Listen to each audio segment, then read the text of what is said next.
সকালে ঘুম থেকে উঠে মিমকে ডেকে যাচ্ছি, কিন্তু এই বান্দার ওঠার নাম নেই। এবার বেশ বিরক্ত হয়ে বললাম, অর্ণব, মিম তুমি কি উঠবে নাকি ঘুমের মধ্যে তোমাকে নিয়ে পাহাড় থেকে ফেলে দিব? মিম, কি হয়েছে? সাত সকালে আমার ষাঁড়ের মতো চেঁচাচ্ছ কেন? আর ঘুমাতে দিচ্ছ না কেন? অর্ণব, সে কখন থেকে ডাকছি, তোমার তো কোনো হুঁশ জ্ঞান নেই। মিম, কি হয়েছে? এখন ডেকেছ কেন? আগে সেইটা বলো। অর্ণব, তাড়াতাড়ি উঠে ফ্রেশ হয়ে নাও, সূর্যোদয় দেখবো। মিম, সূর্যোদয় দেখতে আবারও হেলিপ্যাডে চলে এসেছি। এখন একদম সকাল, সূর্য উঠবে, এখনো উঠেনি। এখন যে কি সুন্দর লাগছে পরিবেশটা, বলার বাইরে। পরিবেশটা একদম স্নিগ্ধ লাগছে, মনে হচ্ছে এটা একটা সেরা মুহূর্ত, একেবারে অন্যরকম লাগছে। সময়টা যদি এখানে থেমে থাকতো তাহলে অনেক ভালো হতো। অর্ণব আর আমি দুজনেই মুহূর্তটা উপভোগ করায় ব্যস্ত। হেলিপ্যাড থেকে সোজা যেতে থাকলাম কংলাক পাহাড়ে। গাড়িতে গেলে 8-9 মিনিটের মতো লাগে, আর হেঁটে গেলে 20 মিনিট লাগে। আমি আর অর্ণব গাড়িতে গেলাম না, হেঁটে যাচ্ছি। হেঁটে যেতেই বরং বেশি ভালো লাগছে। সকাল সকাল হাঁটতে এমনিতেই ভালো লাগে, আর এখানে এই পরিবেশ তো আর কিছু বলতে হয় না। কংলাং পাহাড়ে পৌঁছাতে মুগ্ধ হয়ে গেলাম জায়গাটা দেখে। এতটা বেশি সুন্দর, পাহাড়টা অনেক উঁচু, বিধে মনে হচ্ছে সবচেয়ে উপরে আছি। মনে হচ্ছে পৃথিবীর সবচেয়ে উঁচু স্থানগুলো একটাই আছে। চারিদিকে শুধু পাহাড়ের মেলা, যতদূর চোখ যায় শুধু পাহাড় দেখা যায়। কংলাং পাহাড়টা এত উঁচু যে মেঘ হাত দিয়ে ধরা যাচ্ছে।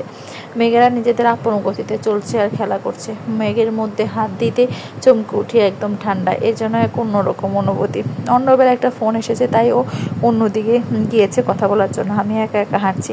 এমন সময় অর্ণব আমার কাঁধে হাত রাখতে আমি চমকে উঠলাম। কি ব্যাপার, এখানে কি করছো একা একা? তুমি কি জানো তুমি কত দূর চলে এসেছো? যদি হারিয়ে যেতে? উফ, বকছো কেন? হারিয়ে গেলে তুমি খুঁজে নিতে। অর্ণব, জানো মিম, এখানে আমি আগেও এসেছি, কিন্তু তোমার সাথে আসার অনেক ইচ্ছে ছিল। আমি অর্ণবের দিকে তাকিয়ে একটা হাসি দিলাম। আমি জানি আমি কিছু না বললেও অর্ণব সব বুঝে নেবে। কংলাক পাহাড়ে 1 ঘন্টা থেকে চলে যায় কমলং ঝর্ণা দেখতে। এই জায়গাটা অনেক সুন্দর। কমলং ঝর্ণা দেখে নাস্তা করে হোটেলে ফিরে যাই। হোটেলে গিয়ে কিছুক্ষণ রেস্ট নিই। দুপুরে লাঞ্চ করে চলে যাই রুই লুই পাড়ায়। এখানে 83টা রিসোর্ট আর কটেজ থেকে টুরিস্টদের জন্য। রুই লুই পাড়া এতটাই বড় না, কিন্তু এখানে দেখার মতো অনেক কিছু আছে। এখানে ঢুকতেই টিকিট কাটা লাগে। টিকিটের দাম 15 থেকে 30 টাকা। রুই লুই পাড়া ঘুরে আমরা বাগাইহাট হাজার ছড়া ঝর্ণার কাছে। অনেকটা সুন্দর একটা জায়গা এটা। ঝর্ণাটা দেখতে অনেক সুন্দর। ঘুরোঘুরি করে সন্ধ্যায় আমরা আমাদের হোটেলের কাছে ফিরে যাই। সেখানে গিয়ে আমরা আগে চা খেয়ে নিই। এখানকার চা একটু অন্যরকম। এখানকার চায়ের বিশেষত্ব হলো পাহাড়ি মেয়েরা চা দেয় বাঁশের কাপে। এটা দেখতে একদম আলাদা। চা খেয়ে সেখানে ঘোরাঘুরি করি। এখানকার মানুষদেরকে দেখতে থাকি। এরা সব উপজাতি, পাহাড়ি এলাকা। রাতে ডিনার করে হোটেলে যাই তাড়াতাড়ি, কেননা কালকে আমরা ঢাকায় ফিরে যাচ্ছি। সকালে রেডি হয়ে তাড়াতাড়ি চলে এলাম আর্মি ক্যাম্পের কাছে। গাড়ি 10:30 বাজে এখান থেকে যাবে। চাঁদের গাড়িতে উঠে পড়লাম খাগড়াছড়িতে যাওয়ার জন্য। 1:30 বাজে পৌঁছে গেলাম খাগড়াছড়িতে। সেখানে গিয়ে আমাদের সেই হোটেলে গেলাম। হোটেলে গিয়ে কিছুক্ষণ রেস্ট নিয়ে সব কিছু গুছিয়ে নিয়ে এলাম। ড্রাইভার গাড়ি নিয়ে চলে এসেছেন। আমরা দুপুরে 2:30 বাজে রওনা দিলাম ঢাকার উদ্দেশ্যে। ঢাকায় গিয়ে পৌঁছালাম রাত 2টা বাজে। আমাদের সম্পর্কটা এখন অনেক ভালো। তথাকথিত আর 5টা স্বামী স্ত্রীর মতো নয়। আমরা একে অপরের অনেক ভালো বন্ধু। আমাদের সম্পর্ক দেখে যে কোনো দম্পতি হিংসা করবে। এই কিছুদিন আগেও আমাদের সম্পর্ক ছিল অনিশ্চিত, কিন্তু অর্ণব সেটা আমাকে এক মুহূর্তের জন্য বুঝতে দেয় না। আমার এসএসসি পরীক্ষার রেজাল্ট বের হয়েছে কিছুদিন হলো। একটা ভালো ভার্সিটিতেও অ্যাডমিশন নিয়েছি। হানিমুন থেকে এসেছি প্রায় 2 মাস হয়েছে। ইদানিং আমার শরীরটা খুব খারাপ লাগে, সারাক্ষণ দুর্বল লাগে। কিন্তু অর্ণবকে কিছু বলিনি, শুধু শুধু চিন্তা করবে। কিন্তু ও মনে হয় বুঝতে পারে। আমাকে মাঝে মাঝে জিজ্ঞেস করে। একদিন মাকে বললাম, মা, আমার সমস্যার কথা। মা হেসে দিয়ে বলল, আরে পাগল, মনে হয় সুখবর আছে। আমি এটাই বুঝতে পারছি না যে আমি কি অসুস্থ, এতে সুখবরের কি আছে। পরে মা যেটা বললো সেটা শোনার পর আমি যে কতক্ষণ জ্ঞানে ছিলাম না তা আমি নিজেও জানি না। খুশিতে আমার 2 চোখ বেয়ে পানি পড়ছে।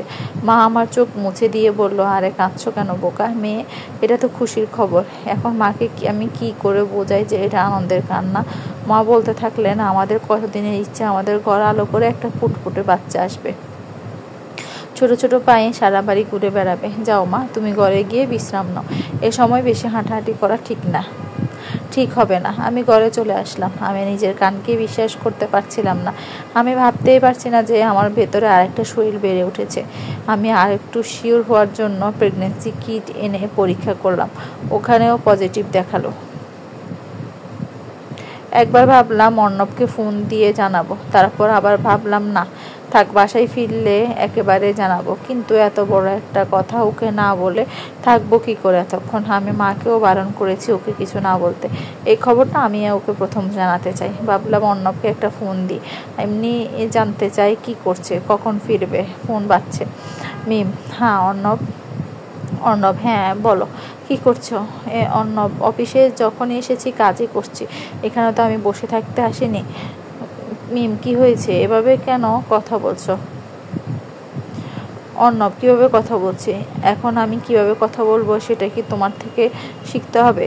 মিম: বুঝছি, অফিসের কাজের অনেক চাপ, তাই জন্য মেজাজটা একটু গরম।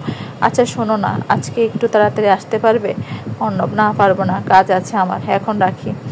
আমি অর্ণবের এমন ব্যবহারে একদম মনমরা হয়ে গেলাম। অর্ণব কখনো আমার সাথে এমন ব্যবহার করেনি, তাহলে আজকে হঠাৎ কি হলো?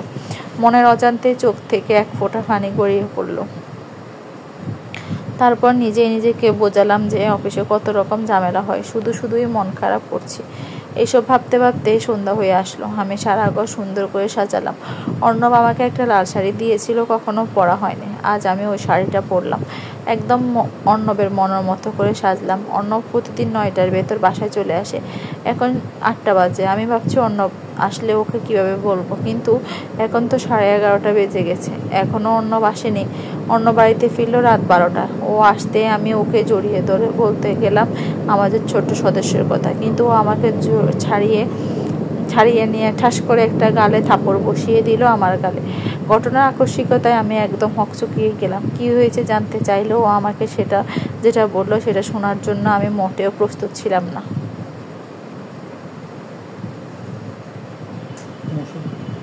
অর্ণব এত জোরে থাপ্পড় মেরেছে যে হ্যাঁ আমি গাল জ্বলে যাচ্ছে আর বেয়ে শুধু পানি পড়ছে। অর্ণবের চোখ লাল আগুন হয়ে আছে, বোঝাই যাচ্ছে অনেক রেগে আছে। আমি কিছুই বুঝতে পারছি না যে কি এমন হলো যে অর্ণব আমার গায়ে হাত তুললো। যে মানুষটাকে নাকি আমি পাগলের মতো ভালোবাসি, সে কিভাবে আমার গায়ে হাত তুলতে পারলো? আমি কাঁপা গলায় জিজ্ঞেস করলাম, মিম কি হয়েছে, আমাকে মারলে কেন? অর্ণব: কেন মেরেছি বুঝতে পারছিস না তো? অর্ণবের মুখে তুই ভাষা শুনে আমি হতভম্ব হয়ে গেলাম। কি বলছে ও এসব? তারপর অর্ণব ওর মোবাইল আমার সামনে দিয়ে বলল, দেখ এগুলো কি, আর এগুলো কার ছবি? অর্ণবের মোবাইলের ছবিগুলো দেখে আমার মাথা ঘুরতে শুরু করেছে। এগুলো আমি কি দেখলাম? এটা তো আমাদের এলাকার সে ছেলেটা আবির, যে নাকি আমাকে অনেক ডিস্টার্ব করতো, আমাকে পছন্দ করতো আর আমি পাত্তা দিতাম না বলে কত কি করেছে। কিন্তু ওর সাথে আমার ছবি এলো কোথায় থেকে? আমি তো কখনো ওকে দেখতেই পারতাম না, তাই এড়িয়ে চলতাম। তার মানে আবির এসব করেছে, ওই এডিট করে ওর সাথে আমার ছবি বানিয়েছে। আর ছবিগুলো এমন যে কেউ দেখলে বলবে যে ওর সাথে আমার খুব ক্লোজভাবে ছবি তোলা। আমি অর্ণবকে বললাম, দেখো মিম, দেখো আমার কথা শোনো। আমাকে কোনো কথা না বলতে দিয়ে অর্ণব বলল, কি শুনবো আর? এসব দেখার পরও আর কিছু শোনার বাকি আছে? আসলে তোকে বিশ্বাস করাটাই আমার ভুল হয়েছে। তুই আমাকে ধোঁকা দিয়েছিস, আমি আর তোকে এখানে দেখতে চাই না। এক্ষুনি বেরিয়ে যা আমার বাড়ি থেকে। অর্ণবের কথা শুনে আমার মাথা কাজ করছে না। ও কিভাবে আমাকে অবিশ্বাস করতে পারলো? আর কি বললো? ওর বাড়ি থেকে বেরিয়ে যেতে? তবে তাই হবে, আমি আর থাকবো না এই বাড়িতে। আমি বললাম, তুমি আমাকে এভাবে ভুল বুঝলে, আমাকে অবিশ্বাস করতে পারলে। আমি কোনো দোষ করিনি, আমি চলে যাচ্ছি এ বাড়ি ছেড়ে। একদিন তুমি ঠিকই তোমার ভুল বুঝতে পারবে যে আমি কিছু করিনি আর আমার কাছে আসবে, কিন্তু সেদিন অনেক দেরি হয়ে যাবে। কথাটা বললে মোবাইল আর পার্স নিয়ে নিচে চলে আসলাম। আমাকে চলে যেতে দেখে মা আমাকে আটকালেন আর জিজ্ঞেস করলেন কি হয়েছে, কিন্তু আমি কিছুই বলিনি, শুধু চোখ বেয়ে পানি পড়ছে। মা আমাকে আটকানোর অনেক চেষ্টা করলো আর বলল যে যদি কোনো ভুল বুঝে হয়ে থাকে তাহলে মিটিয়ে নিতে, আর অর্ণব যদি কিছু বলে থাকে তাহলে ওকে বুঝাবে। কিন্তু মায়ের কথা না শুনে আমি বেরিয়ে আসি।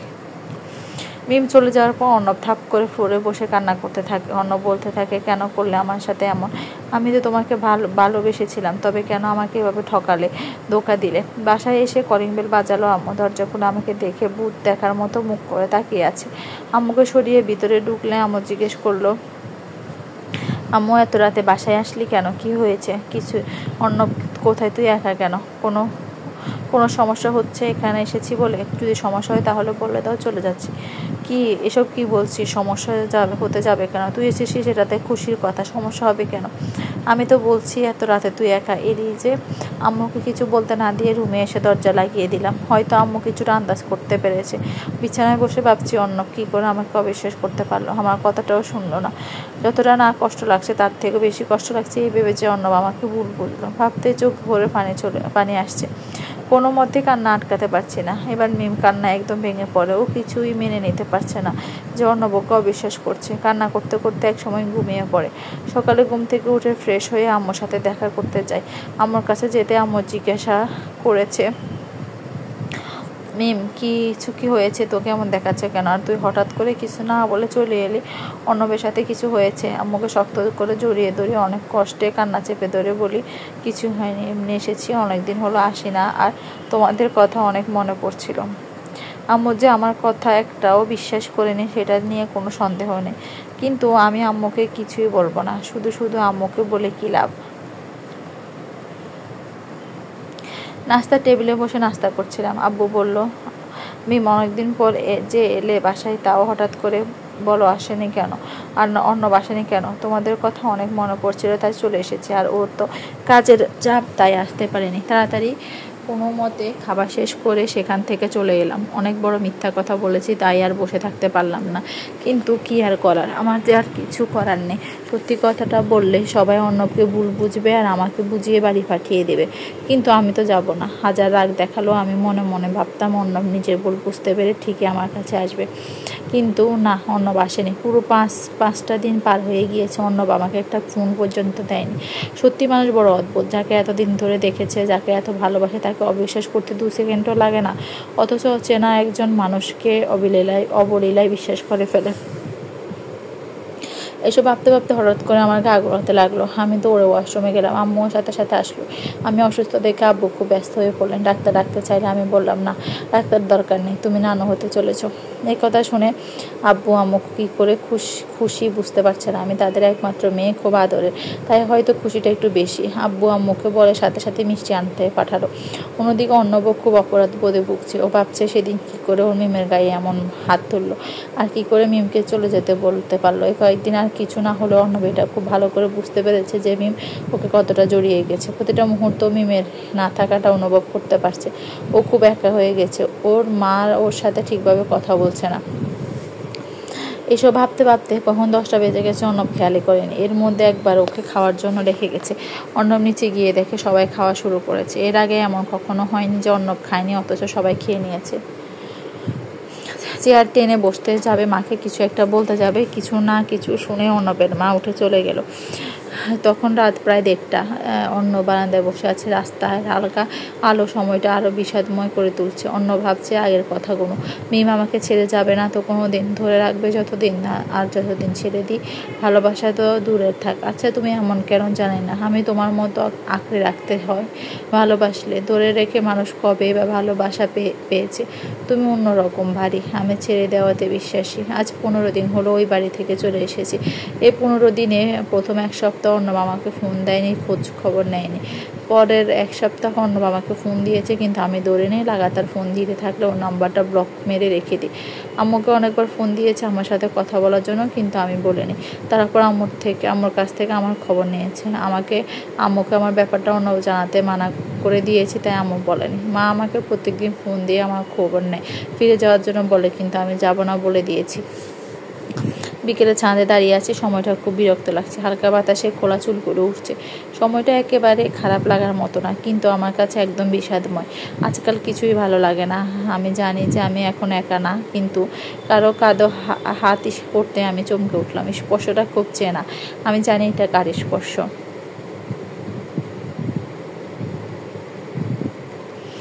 চিরচেনা সেই ছোঁয়া। না তাকিয়ে বললাম, আপনি হঠাৎ আসতে পারি না বুঝি? আমার কাছে কেন জানতে চাইছেন? হ্যাঁ, আমার বলার কিছু নির্ভর করে বুঝি। মিম, বিশ্বাস করো আমি তোমার ভুল বুঝতে পেরেছি। আমার তোমার সাথে ওভাবে ব্যবহার করা উচিত হয়নি। বুঝতে পারার জন্য ধন্যবাদ। এভাবে কেন কথা বলছো? আমি কি তোমার অচেনা কেউ? চেনা কেউ তো নন। আপনি করে কেন বলছো? তো কি করে বলবো? তুমি কি আমাকে আপনি করে বলো? না, তুমি করে বলতাম। আপনি জানেন তুমি করে কাদের বলে? অর্ণব, বলছি তো মিম, আমার বড় ভুল হয়ে গিয়েছে। কোনটা ভুল? সবটাই ভুল। তুমি যা শাস্তি দেবে আমি মাথা পেতে নিব। প্লিজ ফিরে চলো। হ্যাঁ, সবটাই ভুল। আমিও তো ভুল, তাই না? প্লিজ মিম, আর কষ্ট দিও না। তুমি জানো এই কয়টা দিন আমার কতটা কষ্ট কেটেছে। আম্মু স্বজনে আপনি এসেছেন। অর্ণব, প্লিজ মিম, এভাবে কষ্ট দিও না। তার মানে জানে না, কথা ঘোরাচ্ছেন কেন? মিম বলল, তুমি বলে দিতে পারো তা আমায় চিঠি লিখবো না ওই ঠিকানায়? আমারও তো মন ভাঙে, চোখের জল আসে। অভিমান আমারও তো হয়। রক্ষিতে একবার গান নেড়ে সম্মতি দাও, আমি চাই ছেড়ে নিচে আসুন। আম্মু আপনাকে দেখে খুব খুশি হবে। এই কথা বলে আমি নিচে চলে এলাম। আম্মু অর্ণব এসেছে। কই দেখি দেখি, কতদিন পরে এলো। কাজের জন্য তো আসতেই পারো না। আমিও একটু মন মতো হবে, আমাকে আপ্যায়নও করতে পারি না। এত খুশি হওয়ার কি আছে বুঝলাম না। আমি আসলে তো এত খুশি হওনি। এই বলে আমি চলে আসলাম। আম্মু বলছে মেয়েটার বড় হলো না। আম্মুর কথা শুনে হেসে দিলাম। আম্মু তো জানে না তার মেয়ে কত বড় হয়ে গেছে। তার মেয়ে এখন কষ্ট লুকিয়ে হাসতে শিখে গিয়েছে। ছাদে অনেক সময় দাঁড়িয়েছিলাম, তার জন্য হয়তো শরীরটা একটু খারাপ লাগছে, তাই বিছানায় গায়ে এলিয়ে দিলাম। ঘুমের মধ্যে মনে হয় মুখের উপর কারো গরম নিঃশ্বাস পড়ছে। ভাবলাম হয়তো ঘুমের মধ্যে মনে হচ্ছে, কিন্তু না, মুখের উপর তরল কিছু পড়ছে। তাড়াতাড়ি করে চোখ খুলে দেখি অর্ণব আমার দিকে ঝুঁকে তাকিয়ে আছে আর কান্না করছে। আমি শোয়া থেকে উঠে বসে বললাম, কি মিম, কি হয়েছে এসব? প্লিজ মিম, আমাকে ক্ষমা করে দাও। আমি তোমাকে ভুল বুঝেছি। আমি সত্যি তোমাকে ভালোবাসি। অর্ণব হাসালেন। ভালোবাসা মানে কি সেটা জানেন? ভালোবাসলে বিশ্বাস করতে জানতে হয়। ভালোবাসলে সবার আগে বিশ্বাস করতে হয়। যে ভালোবাসায় বিশ্বাস নেই সে ভালোবাসার কোনো মানে নেই, কোনো দাম নেই। যে ভালোবাসায় বিশ্বাস করতে জানে না তার ভালোবাসার কোনো অধিকার নেই। আপনি আমাকেও বিশ্বাস করতে পারেননি। আপনি আমাকে কি ভালোবাসেন? আমার তো মনে হয় আপনার নিজেরই ভালোবাসার প্রতি বিশ্বাস নেই। আপনার মনে আছে আপনি আমাকে জিজ্ঞেস করেছিলেন বিয়ে মানে কি? আমি বলেছিলাম বিয়ে মানে হচ্ছে একটা বন্ধন, যেখানে থাকবে দুজন দুজনের প্রতি ভালোবাসা, বিশ্বাস, নির্ভরশীলতা, আস্থা। যেখানে একজন আরেকজনকে চোখ বন্ধ করে বিশ্বাস করতে পারে। কিন্তু আপনি সেখানে আমাকে বিশ্বাস করতে পারলেন না। আপনি একটা ব্যাপার দেখে অবাক ভেবে নিয়েছেন যে আমি খারাপ, আপনাকে ধোঁকা দিয়েছে। আপনি যতটুকু বিশ্বাস আমার উপর রেখে একটা বিচার করলেন না। এই বিষয়টা কি আদৌ সত্য নাকি সেটাও জানার চেষ্টা করলেন না। আপনি এই বিষয়টা নিয়ে ভালোভাবে তদন্ত করে ঠিকই উত্তর পেয়ে যেতেন আমি কি সত্যি কি এমন কিছু করেছি কিনা। কিন্তু আফসোস, আপনি কিছুই করেননি, শুধু অবিশ্বাস করেছেন। অর্ণব, আমি মানছি আমার তোমাকে ভুল বোঝা উচিত হয়নি, অবিশ্বাস করা উচিত হয়নি। এখানে সব দোষে আমার ছিল। আমি আর কখনো তোমাকে অবিশ্বাস করব না, এমন কোনো কাজ করব না যাতে তুমি কষ্ট পাও। তবুও আমাকে ক্ষমা করে দাও। আমি আর পারছি না। আমি একটু ভালো নেই, তোমাকে ছাড়া সত্যি আমি ভালো নেই। প্লিজ তুমি ফিরে চলো, আমার আর কিছু চাই না। কথা বলতে বলতে গা কেমন জানি গুলিয়ে আসছে, অনেক বমি আসছে। তাই বিছানা থেকে তাড়াতাড়ি করে নেমে ওয়াশরুমে চলে গেলাম। ইচ্ছে মতো বমি করলাম। অর্ণব আমার অবস্থা দেখে জিজ্ঞাসা করছে কি হয়েছে আমার। আমি কিছুই বলতে পারছি না, মাথা অনেক ঘোরাচ্ছে। ওয়াশরুম থেকে রুমে যেতে পারছি না, পা চলছে না আর। অর্ণব বুঝতে পেরেছে, ধরে ধরে রুমে নিয়ে বিছানার উপর বসালো। অর্ণব মিমের এই অবস্থা দেখে একদম অস্থির হয়ে পড়েছে। মিমের আম্মুকে ডেকে নিয়ে এসেছে। অর্ণব বলেছে, মা, মিমের কি হয়েছে? ও এমন করছে কেন? ওর শরীর কি বেশি খারাপ? আমি কি ডাক্তার ডেকে আনবো? আম্মু, আরে বাবা, থামো থামো, এত টেনশন করতে হবে না, ওর তেমন কিছুই হয়নি। এই সময় একটু এরকমই হয়। অর্ণব, এই সময় মানে? মা, সে কি তুমি জানো না? তুমি তো নানু হতে চলেছ। কথাটা বলে আব্বু চলে গেল। অর্ণব প্রথমে খেয়াল করেনি, তারপর যখন বুঝতে পারলো ওর খুশি দেখে মিমের কাছে গিয়ে মিমকে জড়িয়ে ধরলো। অর্ণব বলল, জানো তুমি আমাকে এত বড় খুশির খবর দিলে, আমাকে আগে বলোনি কেন? তুমি আমাকে আমার জীবনের সবচেয়ে বড় উপহার দিলে। মিম অর্ণবকে ছাড়ানোর চেষ্টা করছে, কিন্তু অর্ণব ছাড়ছে না, আর শক্ত করে জড়িয়ে ধরে রেখেছে। এবার মিম একটা ধাক্কা দিয়ে সরিয়ে বলল, এবার ওকে জড়িয়ে ধরে আমার দম আটকে আসছিল। সরে আসলে বেশি এক্সাইটেড হয়ে গিয়েছিলাম, তাই খেয়াল ছিল না। কিছুক্ষণ পর অর্ণব বলল, আমি কালে তোমাকে নিয়ে যাচ্ছি, রেডি থেকো। আমি কোথাও যাব না, আমি এখানেই থাকবো। যাবো না বললে তো হবে না, আর আমি তোমাকে এই অবস্থায় এখানে রাখতে চাচ্ছি না। তুমি আমার কাছে থাকবে, আমি তোমার খেয়াল রাখবো। মিম, বললাম না যাব না, সময় আসলে দেখা যাবে কে যাবে আর কে যাবে না। এই অবস্থাতে তো বাড়ি থেকে বেরিয়ে যেতে বলেছিলেন। তখন তো একবারের জন্য মনে আসেনি যে মেয়েটা ওইভাবে কেন সেজেছিল, কিছু বলার আছে কিনা। এই বলে আমি ঘর থেকে চলে আসলাম। অর্ণব আমাকে কিছু বলেনি। পরের দিন সকালে মা এসে বলল, তোরা কখন বের হবি মা? তাহলে সেভাবে সব রকম ব্যবস্থা করতাম আর কি। মিম, কোথায় যাব? আমি কোথাও যাব না। শোন মা, এভাবে রাগ করে থাকতে নেই। আমরা যদি চাই তোকে সারা জীবন আমাদের কাছে রেখে দিতে পারি, সেটা তুই খুব ভালো করে জানিস। আমাদের দুই ছাড়া আর কোনো কে আছে বল? কিন্তু বিয়ের পর স্বামীর ঘরে তোর আসল ঘর। তুই বল, তুই কি অর্ণবকে ছাড়া এই কয়টা দিন ভালো ছিলি? উফ না, টিপিক্যাল মায়েদের মতো কথা বলো না তো। আমি বারান্দায় এসে দাঁড়ালাম। আসলেই তো অর্ণব তো আমার কাছে ক্ষমা চেয়েছে।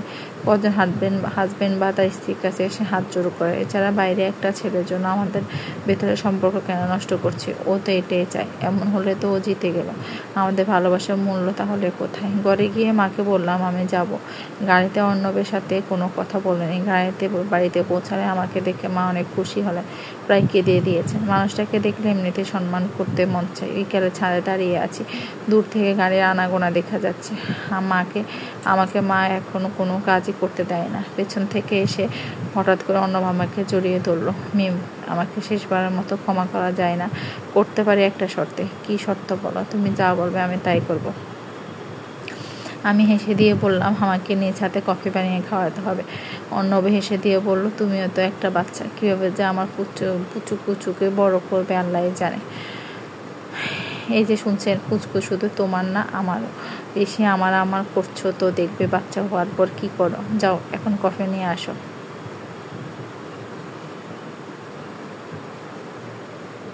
বেশ কয়েক মাস কেটে গিয়েছে। অর্ণব আমার খুব যত্ন নেয় আর খেয়াল রাখে। বলতে গেলে এক মুহূর্ত নড়াচড়া করে না। আমার সাথে সারা রাত জেগে কাটায়। মনে হয় অসুস্থ আমি না, ও নিজে। আমি না চাইতে সব কিছু আমার হাতে এনে দেয়। যখন যা বলি সব কিছু এনে দেয়। এখন কোনো কিছু মানা করে না। রাত 12টা বাজেও কিছু চাইলে মানা করে না, বরং এনে দেয়।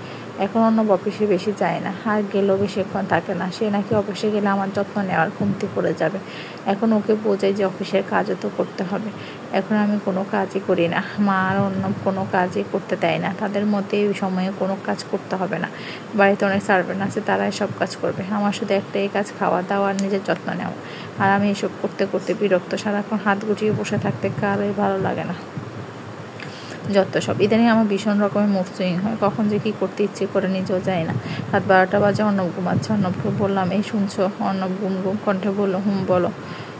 বলো কি? শোনো না একটা কথা। বলো। এবার রাগী গলায় বললাম, তুমি কি উঠে বসবে নাকি আমি কিছু করব? এই একটা কথাটা অনেকের মতো কাজ করলো। অর্ণব সাথে সাথে উঠে বসলো। অর্ণব, বলো কি হয়েছে? তোমার কি শরীর খারাপ লাগছে? কিছু হয়েছে? কিছু লাগবে? কিছুই হয়নি। বলছি কি, আমার না অনেক আইসক্রিম খেতে ইচ্ছে করছে। এত রাতে আমি এখন কোথায় পাবো? বলি কি যে কালকে এনে দিলে হয় না? না, আমি এখন বলছি মানে আমি এখন লাগবে। আমি এখন খাবো। ওকে ওকে, এত রাগ করছো কেন? আমি এখন কিনা করছি নাকি? এনেই তো দিচ্ছি। অন্য মুখটা কালো করে চলে গেল আইসক্রিম আনতে। আর এইদিকে ওর চেহারাটা দেখে আমি হাসিতে পেট ফেটে যাচ্ছে। একটু পর অর্ণব আইসক্রিম নিয়ে হাজির হলে আমি একটা আইসক্রিম নিয়ে অর্ণবকে একটা দিয়ে বলে, এবার আমার সাথে আইসক্রিম খেতে খেতে গল্প করো। অর্ণব আমাকে এক টান দিয়ে ওর কোলে বসিয়ে বললো, এত কষ্ট করে এত রাতে তোমার জন্য আইসক্রিম নিয়ে এলাম, আর তুমি এখন গল্প বলতে বলছো? আগে একটু আদর করো। পারবো না। কেন? এমনি।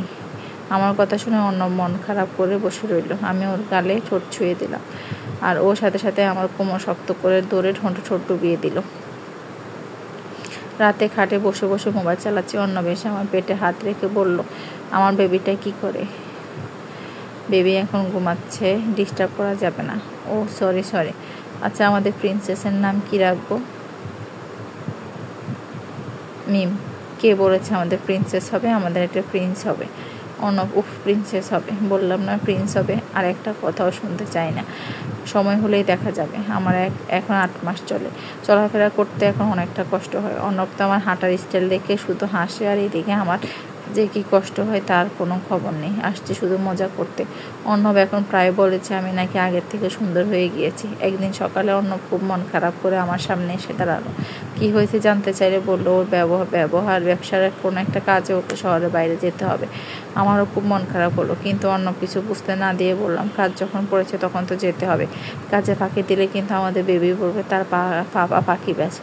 এই বলে আমরা দুজনে হেসে দিলাম। অর্ণব বিকাল 4টার দিকে বেরিয়ে পড়লো। রাতে মা এসে আমার কাছে থাকলো। রাতে ইদানিং ঘুমাতে খুব কষ্ট হয়। কোনো মতে রাতটা পার করলাম। সকালে উঠে মা রান্না করে চলে গেলেন। আমি ফ্রেশ হয়ে বারান্দার দিকে আসছিলাম, হঠাৎ করে আমি চিৎকার দিয়ে উঠলাম। মা দৌড়ে আসলেন। তারপর আমার আর কিচ্ছু মনে নেই, শুধু এতটুকু মনে করতে পারছি যে আমাকে হসপিটালে নিয়ে যাওয়া হয়। কিছু সমস্যার কারণে আগে সিজার করতে হয়। ওইদিকে অর্ণবের মা অর্ণবকে ফোন করে সব জানিয়েছে। মিমের বাবা মাও চলে এসেছে। সবটা শুনে অর্ণবের সাথে রওনা দিয়েছে। অর্ণবের সারা শরীর কামাচ্ছে আর কান্না করছে। ও বাচ্চার কোনো চিন্তা হচ্ছে না, শুধু চিন্তা হচ্ছে মিমকে নিয়ে, মিম যেন সুস্থ থাকে। কিছুক্ষণ পর বাচ্চার কান্না আওয়াজে ওর ভোর কাটলো। খুব সুন্দর ফুটফুটে একটা ছেলে হয়েছে। ডাক্তার বাচ্চাকে অর্ণবের মায়ের কোলে দিয়েছে। অর্ণব ওর ছেলে ছোট ছোট হাত পাগুলো ছুঁয়ে দেখছে। এমন সময় অর্ণব মিমের কথা জিজ্ঞেস করলো। ডক্টর বলল মিমের অবস্থা বেশি ভালো না, আসলে সিজারের আগে অনেক সময় নর্মালের চেষ্টা করা হয়েছে, এতে করে অনেকটা এনার্জি লস হয়েছে। এরপর সিজারের সময় অনেক রক্তক্ষরণ হয়েছে। এই কথা শুনে অর্ণবের পৃথিবী যেন এক মুহূর্তের অন্ধকার হয়ে গেল। অর্ণবের কানে মিমের কথাগুলো ভাসতে লাগলো। লক্ষ্মীটা একবার ঘাড় নেড়ে সম্মতি দাও, আমি চলে যাই। অর্ণব আটকে উঠলো। নিজের মনেই বলতে থাকলো, না না, এমন হতেই পারে না। কতক্ষণ এভাবে কেটেছে অর্ণবের জানা নেই। হঠাৎ দেখলো ডক্টর উটি থেকে বের হচ্ছে। অর্ণব দৌড়ে গেল ডক্টরের কাছে। কিছু বলতে পারছে না সে। শুধু অসহায়ের মতো তাকিয়ে আছে আর মনে মনে প্রার্থনা করছে যেন খারাপ কিছু শুনতে না হয়। ডক্টর একটা হাসি দিয়ে বলল, সব ঠিক আছে, নাও, she is out of danger. Arnab যেন পান ফিরে পেল। মিমকে ক্যাবিনে আনা হলো। অর্ণব মিমের সাথে দেখা করতে গেল। অর্ণব দেখে মিম বলে উঠলো, আমার ছেলে কোথায়, ও কেমন আছে? ভালো আছে, একদম ঠিক আছে। এই কথা বললো অর্ণব মিমের হাত ধরে ওর পাশে এসে বসে রইল, কপালে ঠোঁট ছুঁয়ে দিল। অর্ণব ভাবছে একটু আগে নিজের জীবন নিয়ে টানাটানি চলছিল, সেদিকে কোনো খেয়াল নেই, ছেলেকে নিয়ে চিন্তা করছে। মায়েরা বুঝি এমনই হয়। 3 বছর কেটে গিয়েছে। আমাদের সেদিনের ছোট্ট অর্ক আজ সারা বাড়ি কুটি কুটি পায়ে হেঁটে বেড়ায়। আর যখন ভাঙা ভাঙা গলায় মাম্মি পাপা বলে ডাক দেয়, তখন জীবনটা সার্থক মনে হয়। অর্ণব অর্ককে অনেক আদর করে, কিছুই বলে না, ওকে শাসন পর্যন্ত করে না। আমি অর্ককে অনেক উল্টাপাল্টা বকা দিই। দুই বাপ বেটার কাহিনী দেখলে হাসি ওঠে। অর্ক পুরো অর্ণবের মতো হয়েছে, দেখতেও এক, সব কিছুতে এক।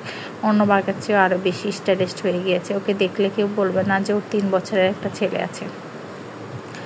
সব কাজ শেষে রাতে বারান্দায় দাঁড়িয়ে আছি। এখন জীবনের গতি অনেকটা পাল্টে গিয়েছে, তবে অর্ণবের ভালোবাসা নয়। হঠাৎ করে অর্ণব এসে পেছন থেকে জড়িয়ে ধরল। অর্ণব, মিম, মনে পড়ে 4 বছর আগের কথা। সব মনে আছে। যেন আগের দিনগুলো খুব মিস করি। তোমার রাতের আবদার মেটাতে কত রাত রাস্তা হেঁটে পার করেছি, কত রাত নদীর পাড়ে জ্যোৎস্না দেখে কাটিয়েছি। এমন সময় অর্ণব আমার হাত ধরে হাঁটু গেড়ে বলল, সব বাধা পেরিয়ে, সব অভিযোগ শেষে, সব না পাওয়া জয় করে অবশেষে তুমি আমার। আমি অর্ণবের হাত শক্ত করে ধরে বললাম, যদি তুমি থাকো পাশে, হাতটা ধরো শক্ত করে, একটু যদি দাও অবৈ, সকল বাধা করবো জয়। অর্ণব আমাকে বুকের মাঝে শক্ত করে ধরে বলল, তুমি কখনো বদলালে না, আর প্লিজ সবসময় এমন থেকো। অবশ্যই তুমি হলো আমার অর্ধাঙ্গিনী, আমার জীবন সঙ্গিনী। অর্ক কেঁদে দিল। আমরা দুজনে ছুটে গেলাম ওর কাছে। আজ আমাদের সব আনন্দ ওকে ঘিরেই।